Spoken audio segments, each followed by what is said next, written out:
Bruno Clavier uri umuhinga mu bijanye indwara zo mu mutwe n'inyifato, ukaba ukurikirana cane ibijanye n'ivyakahise ko mu miryango canke ingene ibikomere vy'abakurambere bacu bidukurikirana mu runganwe ku rundi. Waranditse igitabo kivuga kuri ivyo wise ibihume vyo mu miryango, hamwe n'ikindi uheruka gushira ahabona wise abana bashaka gukiza abavyeyi babo, aho usigura ingene abana bavukana ibikomere vy'abavyeyi babo na cane cane ba sekuruza babo bavuye muri ubu buzima kera, bakagaragaza inyifato zidasiguritse mu ntumbero yo gukiza abavyeyi babo, ariko ivyo vyose bakabikora ubwabo batabizi.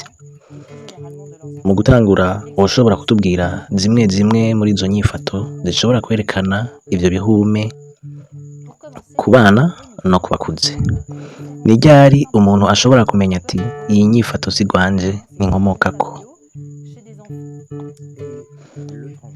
Egome wakoze kuntumira. Rero biroroshe kubona ku bana gusumba ku bakuze, kuko umuntu agira ibikomere vyiwe bivuye ku vyo yagiye arabamwo, akagira n'ibikomere vy'abavyeyi biwe bagiye barabamwo. N'abo bavyeyi nyene bakagira ibikomere vyabo ubwabo hamwe n'ivyo bagiye barahabwa n'abavyeyi n'abasekuruza babo. Rero rukaba uruvange n'uruhererekane rw'ivyo bintu bigenda bikabandanya no ku bana batabibonye canke batabibayemwo, bakagenda bagira inyifato zidasiguritse. Rero ku muntu akuze biragoye, ariko ku mwana biroroshe mu gihe tumenye uko uwo mwana yabayeho, tugasanga nta camukomerekeje mu buzima, turaheza tukamenya ko ibimubako bikomoka ku basekuruza biwe. Ku muntu akuze rero biragoye, kuko ico twita ibihume vyo mu miryango w'umuntu, iyo atabikoreye ko ngo akore ibikorwa bikenewe, birabandanya mu buzima bwiwe bikivanga na kamere yiwe. Kubw'ivyo biba bigoye kumenya inyifato y'uwo muntu ubwiwe n'ibikomoka kuri vya bihume vy'abasekuru n'abasekuruza. Ku bana bato rero biroroshe kubona, ariko reka duhere gusigura ico arico ivyo bihume vyo mu miryango kugira ngo abantu babitahure.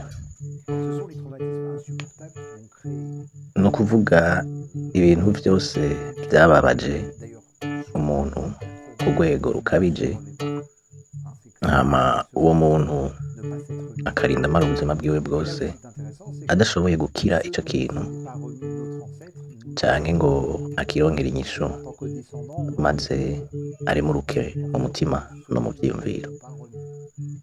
Uwo muntu akarinda apfa ata nyishu, ata gahengwe, ata mahoro aronse mu mutima no mu vyiyumviro vyiwe. Ivyo nivyo biza kubandanya kubaza kuvyara n'abuzukuru biwe n'abuzukuruza biwe, eka mbere bikabandanya kugera ku runganwe rundi. Mbere novuga ko iyo atagikozwe ivyo bintu bidahera. Ivyo rero ni bimwe mu bishobora kugaragara, nubwo hari n'ibindi vyinshi turavye ubuzima bw'umuntu n'igihe yabayemwo dushobora kumenya yuko vyateye umubabaro n'agahinda ntihahamuka mu buzima bw'umuntu. Ariko hariho n'ibindi womengo ni bito, ariko navyo nyene bitera agahinda mu mutima ku gihe kirekire, navyo bikaba ihahamuka. Akarorero nk'umugore yabanye n'umugabo atiyumvamwo igihe c'ubuzima bwiwe bwose, birashobora gutuma mu ruvyaro rwiwe hazovamwo abigeme banka abagabo, mbere ugasanga ubwabo bashaka kurwanya igitsina gabo batazi aho bituruka, canke bagashaka kumera nk'abagabo mu nyifato zabo batazi ico bivako.